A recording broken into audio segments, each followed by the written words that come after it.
Ayan, so welcome back dito sa De Enrica YouTube channel. At mabilisan lang, no? Huwag na tayong magpatumpik-tumpik, no? Ang ating topic ngayon ay ang part 2 ng Banggaang Abe at ni Maharlika, the Fair Lady, Boljak TV. Maharlika. Maganda po kasi yung pag-usapan ito, no? Kasi nga, nakita nyo naman po ang response, ang views, at ang dami po ng mga subscribers, no? Yan po ba, galing sa panig ni Mike Abe? O di naman kaya, yan ay mga kapalangga, no? O mga Maharlikans. Ang dami po, no? Viewers, maraming salamat, ano? Isa lang ibig sabihin niya, nagustuhan nyo, no? Ang ating paghihimay-himay, ano? Ng issue na yan. Ayan, sabi ko naman sa iyo, napaka-exciting pong panoorin yan, no? O pag-usapan. Okay, ngayon, inaabangan po natin ang mangyayari. Ang tanong na kung sasagutin ba ni Maharlika itong banat ni Mike Abe, no? Ang sagot, hindi. Meron siyang dalawang topic, no? Bagong mga videos niya or content. Wala siyang nabanggit doon na Mike Abe. Kung meron man po, no, correct me if I'm wrong, mag-comment po kayo dyan, no. At habang ang tinitignan ko yung mga comments, no, tsaka yung mga likes, dami, no. May mga comments na positibo, may mga comments naman na negatibo, no. Again, baka na pagkakamalian nyo, no. Ako po ay gusto ko lang pag-usapan ng mga bagay na ito, no. Mulatin kayo, no, sa mga nangyayari talaga, okay? But I still supporting the government. Definitely, no. Kahit naman po noon nung si Pinoy ang nakaupo, nung medyo nagkakagulo-gulo na, no, yung mga laglag bala, no. Pinoy pa rin kasi nga po ang gobyerno dapat sinusuportahan, no. Hindi ako pabor sa mga kung ano-anong mga pagpapabagsak na yan, no. Hindi po demokratikong pamamaraan yan. So, kung ano man ang gobyerno meron tayo, we must support it, no. Dahil yan po talaga isa lang po ang ating gobyerno, no. Kaya nga dapat nakikialam tayo. Ipaalala lang natin, nasa na po ba yung 20 kilos or 20 pesos na bigas o baka naman kasi $20 ang ibig sabihin. Tapos ano pa ba? Yung yung tawag dito, yung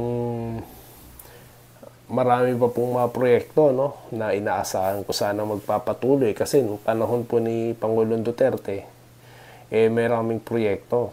Baka po yun sa mga supporters po, no, ng administrasyon, comment nyo po dyan para matalakay po natin, no, masabi po natin sa marami nating mga taga-subaybay, no, dumadaming taga-subaybay. Okay, balik tayo kay Maharlika. Yun na nga, hindi niya tinapik si Abe, no, at yung kanyang tinatalakay, no, laban sa kanya, no. At ibig sabihin lang yan, dead ma siya. Katulad po ng ating prediction. Kasi nga po, bilang isa sa mga nanonood, no, at nag-aanalisa ng mga nangyayari, hindi po talaga kasi papatulan yan. Kasi nga, yung platform ni Maharlika, napakalakas po talaga. No? Marami nang nanonood sa kanya na talagang nakikilala na siya. So bakit niya papansinin yung mga ganyan? Di makikilala lang, 'di ba? Kaya hindi niya po talaga papatulan 'yan, no?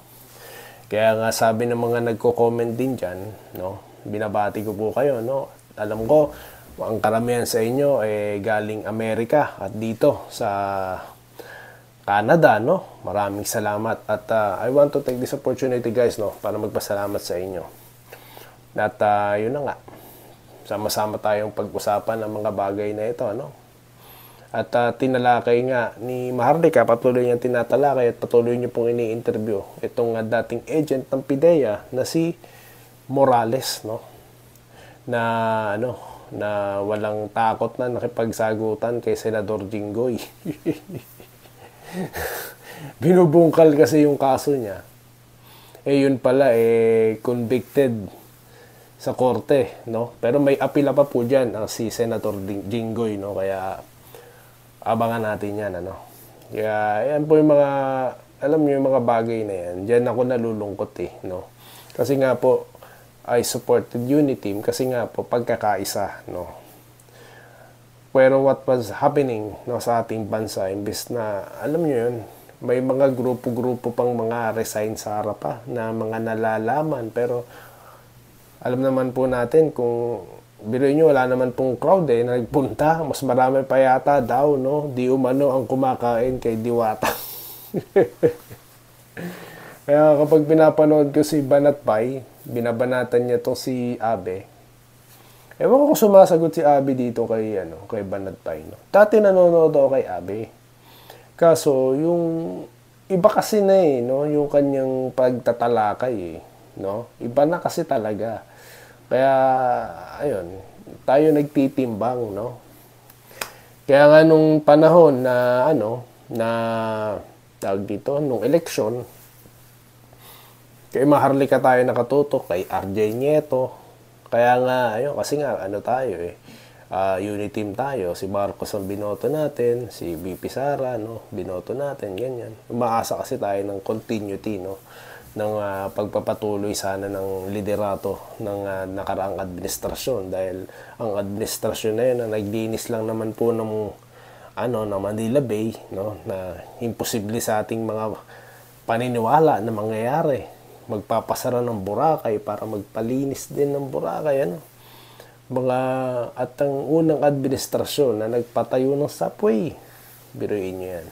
So, yun sana ang ating inaabangan dito sa ating, sana matapos yan, no, ng ating administrasyon.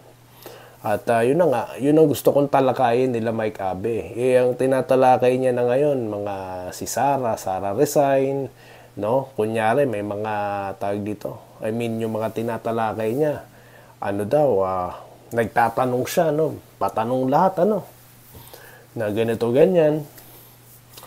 Maganda sanang talakayin nyo dyan, yung mga nagagawa ng administrasyon. Ipakilala nyo sa amin, sabihin nyo sa amin, ganito. No? Para malaman din namin. Kasi nga, sa totoo lang, comment nyo po dyan, no? Sa mga nagko-comment po sa nakaraang content, no? Comment nyo po para itatalakayin natin dito. Di ba? At yun na nga, ang mga natalakay nga ni Maharlika, yung mga sa kanya, yung mga di umano yung mga may mga extradition pang na tayo naririnig, no? Na nababanggit na imposible pong mangyari yan. Kasi nga po, siya po ay hindi saklaw ng batas ng Pilipinas dahil nga siya po ay American citizen. No, Amerikano po or US citizen po si Maharlika, no? At hindi siya saklaw ng ating batas. At yung extradition, hindi po mangyayari kasi nga, hindi siya Pilipino na. Di ba? Kaya yung mga nagsasabi ng ganyan, di ba? Nakakatuwa lang yung panoorin yung mga argumento nila, no? Pero kung susuriin nyo talaga kung sinong may laman yung sinasabi, talagang yun ang pinapanood ng tao. Nakita nyo naman sa mga vlogs nila, sa mga views, no? Makikita nyo at sa dami ng subscribers, di ba? So, yun lamang po, no, ang ating latest dito, no, na hindi siya sinagot, no, ni Maharlika, itong si Manong Mike, no, si Papa Mike. Hindi siya sinagot, no. Tignan pa rin natin at abangan pa rin natin, no, kung ano pa po ang mga banat dito ni Mike Abe. At muli, maraming salamat, no, sa inyong panonood. At pakita-kita po tayong muli, no, meron mo tayong susunod na content. Dito lamang sa Day and Rica YouTube channel. Muli, maraming salamat sa inyong panonood.